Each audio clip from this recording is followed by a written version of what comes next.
নমস্কার, আমার beyond study YouTube চ্যানেলে তোমাদের স্বাগত জানাই। তোমরা হয়তো আগের ভিডিওতে দেখেছ দশম শ্রেণীর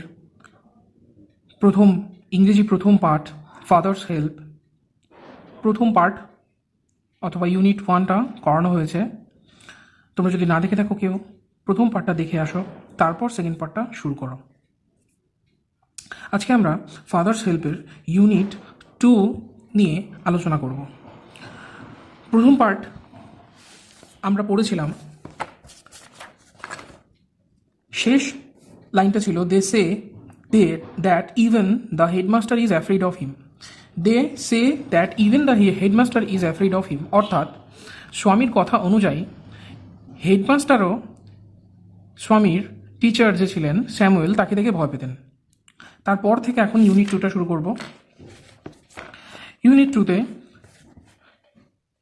ফার্স্ট লাইন বলা আছে, Swami hoped that with this his father would be made to see why he must avoid school for the day. Swami আশা করেছিল with this his father would be made to see why he must avoid school for the day. Swami যে বাহানাগুলো দিয়েছিল সেই বাহানাগুলোই হয়তো যথেষ্ট হবে তার বাবাকে বোঝানোর জন্য যে কেন সে স্কুলে যেতে চায় না, এটা স্বামী মনে করেছিল। তারপর but father's behaviour took an unexpected turn, কিন্তু ফাদারের যে বিহেভিয়ার অর্থাৎ ব্যবহার, যে লক্ষণ, সেটা আনএক্সপেক্টেড একটা টার্ন নিয়েছিল, মানে অপ্রত্যাশিত। আনএক্সপেক্টেড কথার অর্থ হচ্ছে অপ্রত্যাশিত, একটি অপ্রত্যাশিত মোড় নিয়েছিল। অপ্রত্যাশিত মোড় কী ছিল? কারণ স্বামীর কথায় তার বাবা সাড়া দেয়নি। কি করেছিলেন? He proposed to send a letter with স্বামী টু দ্য হেডমাস্টার। স্বামীর বাবা একটি চিঠি দিয়েছিলেন স্বামীর কাছে তাদের হেডমাস্টারকে দিয়ে দেওয়ার জন্য। স্বামীকে বলেছিলেন যে তুমি স্কুলে যাও এবং সঙ্গে এই চিঠিটি নিয়ে যাও। No amount of protest from Swami would make him change his mind. স্বামীর কোনো রকম বাধাই তার বাবা শুনলেন না এবং তাকে তার যে স্কুলে শেষমেশ যেতেই হলো স্বামীকে। By the time Swami was ready to leave for school, শেষমেশ সময় মতো স্বামী স্কুলে যাওয়ার জন্য রেডি হয়ে গেল। Father had composed a long letter to the headmaster. তার বাবা একটি চিঠি লিখেছিলেন হেডমাস্টারের জন্য, যেটি কিনা অনেকটাই বড় ছিল। He put it in an envelope and sealed it. এই যে he put it in an envelope and sealed it, এইখান থেকে তোমাদের কোয়েশ্চেন আছে, এই জায়গাটা ভালো করে লক্ষ্য রেখো।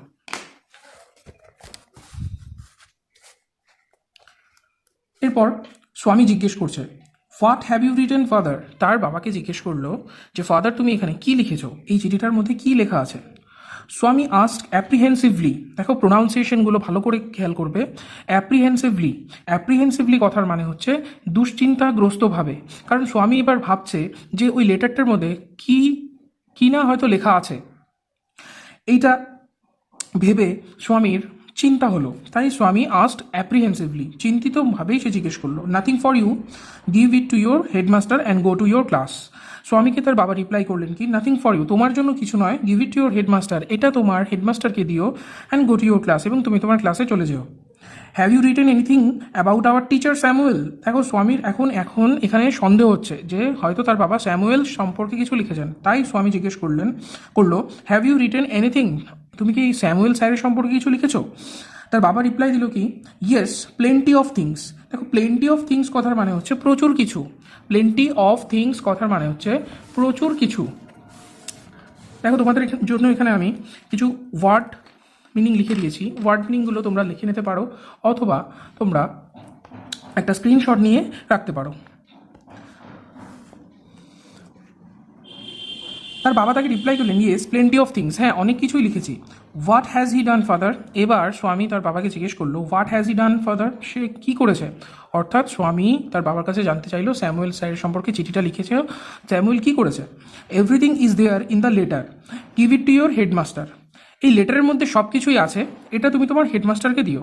এটা রিপ্লাই করলো স্বামীর বাবা। Swami went to school feeling that he was the worst boy on earth. এখানে স্বামী যখন স্কুলে যাচ্ছে তারপর সে কি ফিল করছিল, he was the worst boy on the earth. এবার স্বামীর আস্তে আস্তে নিজের মনে অনুতাপ হচ্ছে, যেহেতু সে সঠিক কথা বলেনি স্যামুয়েল স্যারের সম্পর্কে, তাই স্বামীর এখন কি ফিল হচ্ছিল যে সে এখানে একটা ওয়ার্স্ট বয় অন দ্য আর্থ, এই আর্থে সব থেকে খারাপ ছেলে। হিজ কনসায়েন্স বদার্ড হিম। কনসায়েন্স কথার অর্থ কি? দেখো, কনসায়েন্স কথার অর্থ হচ্ছে চেতনা, এবং বদার্ড কথার মানে হচ্ছে দুশ্চিন্তাগ্রস্ত। অর্থাৎ এবার স্বামীর আস্তে আস্তে চেতনা হচ্ছিল যে স্বামী কাজটা ঠিক করেনি। স্যাম কি হল, হিজ কনসায়েন্স বদার্ড হিম। তার যে দুশ্চিন্তা তাকে তার যে চেতনা তাকে দুশ্চিন্তায় ফেললো। চেতনা অর্থাৎ নিজের মনে মনে আসতে সে বুঝতে পারছে যে ঠিক করেনি। He wasn't at all sure if his description of Samuel had been accurate. এবার স্বামী নিজের মনে মনে ভাবছে যে সে শিওর না, সে যে স্যামুয়েল স্যারের সম্পর্কে যে বর্ণনাটা দিয়েছে এটা হয়তো তার পক্ষে ঠিক না, যে বর্ণনাটা সে দিয়েছে এই বর্ণনাটা ঠিক না, এটা তার মনে আস্তে আস্তে আসছে। হ্যাড বিন অ্যাকিউরেট একদম সঠিক নয়, সে মনে মনে ভাবছে। He felt had mixed up the real and the imagined. সে আস্তে আস্তে ভাবছে, ফেল্ড মানে ফিল করা, বুঝতে পারছে যে সে রিয়েল এবং ইম্যাজিন, বাস্তব এবং কল্পনার মধ্যে সব কিছু গুলিয়ে ফেলছে। অর্থাৎ তার একটা কল্পনা মনে এসেছিল স্যামুয়েল স্যার সম্পর্কে বলবে, সেটা এবং বাস্তব দুটো মিলেমিশে একাকার হয়ে যাচ্ছে। স্বামী stopped on the road side to make up his mind about Samuel. স্বামী এবার কী করলো, রোড সাইড মানে রাস্তার ধারে যেতে যেতে দাঁড়ালো এবং স্যামুয়েল স্যার সম্পর্কে কি make up his mind about Samuel স্যারের সম্পর্কে মনে কিছু চিন্তাভাবনা করবে, মানে এবার সঠিক একটা ধারণা সে তৈরি করবে। Samuel was not such a bad man after all. দেখো আস্তে আস্তে আমাদের স্বামীর যে চিন্তাভাবনা সেটা চেঞ্জ হয়ে যাচ্ছে। Samuel was not such a bad man after all, সে এতটাও খারাপ মানুষ নয়, স্যামুয়েল স্যারের সম্পর্কে বলছে। Personally he was much more friendly than other teachers. আবার এটাও সে মনে মনে ভাবছে যে পার্সোনালি ব্যক্তিগতভাবে সে অন্যান্য টিচারগুলোর থেকে আমাদের স্যামুয়েল স্যার তাকে আরও বেশি ফ্রেন্ডলি, মানে বন্ধুত্বপূর্ণভাবে স্টুডেন্টসদের সাথে মেলামেশা করে। স্বামী also fail Samuel had a special regard for him. এবার দেখো আস্তে আস্তে পুরোপুরি তার চিন্তাভাবনাটা পাল্টে যাচ্ছে, যে স্যামুয়েল স্যারের তার প্রতি যেন একটা স্পেশাল রিগার্ড আছে। স্পেশাল রিগার্ড কথার মানে একটা স্পেশাল কিছু মনের ভাবনা, কাউকে ভালো লাগা, রিগার্ড। এবার এতদূর অবধি আমরা পড়ে জানলাম যে স্যামুয়েল স্যারের সম্পর্কে স্বামী যে বৃত্তান্তটা তার বাবাকে দিয়েছিল সেটা সঠিক নয়, সে আস্তে আস্তে সেটা বুঝতে পারছে।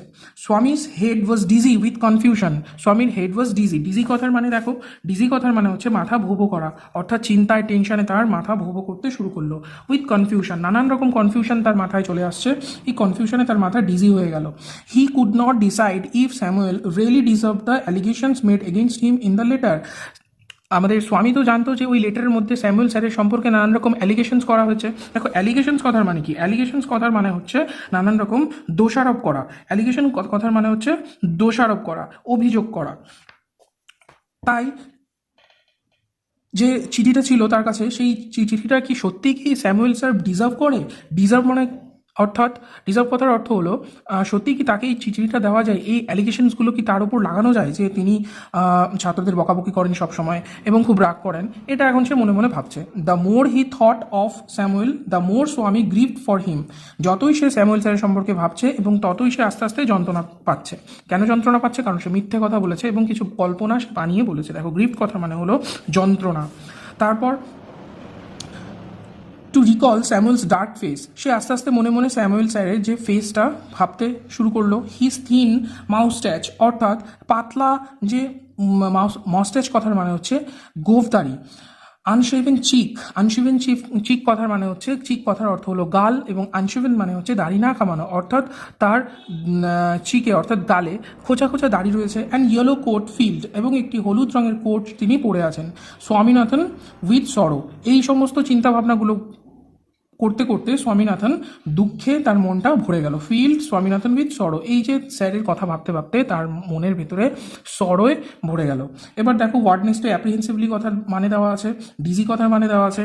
তোমরা এটা একটা তোমাদের নোটস খাতায় লিখে রাখবে এই ওয়ার্ডগুলো যদি জানো তাহলে কম্প্রিহেনশন এক্সারসাইজ সহজেই করতে পারবে, অথবা একটা স্ক্রিনশট নিয়ে রাখতে পারো। এবার দেখো যত সহজে আমরা যত ভালোভাবে আমরা টেক্সটটা পড়বো, দেখো কম্প্রিহেনশন এক্সারসাইজগুলো খুবই ইজিলি করতে পারবো।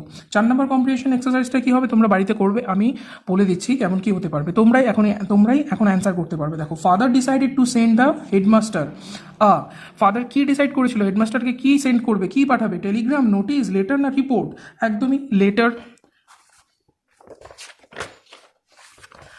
while going to school স্বামী was bothered by, স্বামী কিসের দ্বারা বদার হচ্ছিল? বদার্ড মানে কি?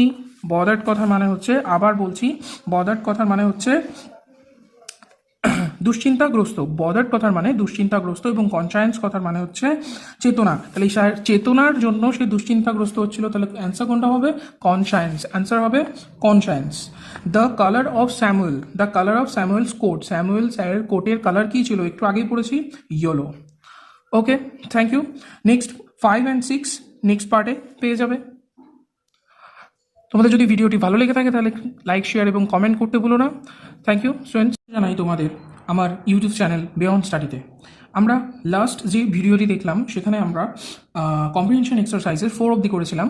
এখন আমরা 5 এবং 6 কমপ্লিট করবো। দেখো 5-এ কি বলেছে? Complete the following sentence with information from the text. আমি এটা কপি করে নিয়েছি খাতায় তোমাদের বোঝার সাহায্যের জন্য। দেখো, আমরা যে টেক্সটটা পড়লাম সেখান থেকে কিছু কিছু ইনফরমেশন নিয়ে আমাদের এই 3টে ফিল আপ করতে হবে। ফার্স্ট কি বলেছে? ফাদার্স বিহেভিয়ার টুক অ্যান, কি হয়েছিল? ফাদার্স বিহেভিয়ারে একটা আনএক্সপেক্টেড টার্ন নিয়েছিল। আনএক্সপেক্টেড টার্ন কোনটা নিয়েছিল?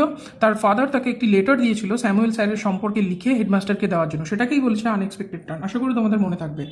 বি নাম্বারটি কি বলছে? স্বামী গোয়িং টু স্কুল ফিলিং, স্বামী যখন স্কুলে যাচ্ছিল তখন কেমন ফিল করছিল?